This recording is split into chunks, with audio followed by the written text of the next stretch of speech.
பரிசுத்த நாமத்துக்கு ஸ்தோத்திரம். கர்த்தர் அடியானை ஒரு சாட்சியம் நிறுத்தனுக்காக கொடான ஸ்தோத்திரம் நன்றிகளை ஏறிருக்கிறேன். கடந்த மாதம் முழுவதும் கர்த்தர் கண்மணி போல கிருபையாக பாதுகாத்தார்.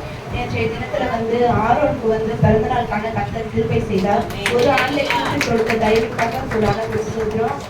நேற்று எங்கள் மாமாவுக்கு அந்த 2வது ஆப்ரேஷன் நடந்தது. அது எடுப்பெடுத்த தலையில வச்சு அது இது பண்ணாமல் அந்த ஆப்ரேஷன் நடந்தது. அந்த ஆப்ரேஷனை நல்லபடியாக நடக்க கர்த்தர் கிருபை செய்தார். சோதித்தாலும் கைவிடாத தேவன் நம்மளோடு இருக்கிற கர்த்தர் இந்த நாள் வரைக்கும் எங்களை பலப்படுத்தினா கூடான கொடி நன்றி செலுத்துகிறேன். இந்த மாதத்தில் இந்த 1வது நாளை கூட காண செய்ததற்கு இந்த மாதம் முழுவதும் தேவன் கிருபையா தயவாய் அவருடைய கரம் கூட இருக்கணும். ஜெபம் அதிகமாக ஜெபிக்கணும், வேதத்தை வாசிக்கணும். இதுதான் இதுக்கு தடை இல்லாமல் ஆண்டவர் எனக்கு உதவி செய்யணும். நம்ம எல்லாம் மாற்றணும்.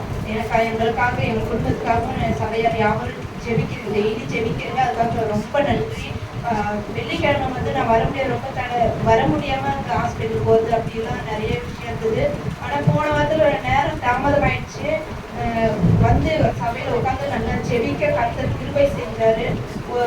12:45 ஆயிடுச்சு. வரதுக்குள்ள ஒரு 2:15 மணி வரைக்கும் 1 மணி நேரமாவது ஆண்டவர் சபையில் ஜெபிக்க கிருபை செஞ்சார். இன்னும் தவறாமல் வரணும், அதிகமாக ஆண்டவருடைய சமூகத்தை தேடணும். அதுக்கு கர்த்தர் தடைகளை உடைத்து போடணும். அதுக்காக ஜெபிச்சுங்க. அதிகாலை பிரேயர்ல போன வாரம் முழுவதும் கலந்துக்கிட்டேன். இந்த வாரம் சரியா கலந்துக்கல, ஒவ்வொரு நாள் கலந்துக்கவே முடியல. அந்த தடையெல்லாம் உடைக்கணும், என்னை பலப்படுத்தணும். ஆண்டவருக்கு ஆவிக்குரிய வாழ்க்கையில இன்னும் அதிகமாக என்னை பலப்படுத்தணும். அது மட்டும்தான் இந்த நல்லா செபிக்கணும், வேத வாசிக்கணும், ஆண்டவர் நல்லா பாடணும். இதுக்காக ஆண்டவர் பலப்படுத்தணும்.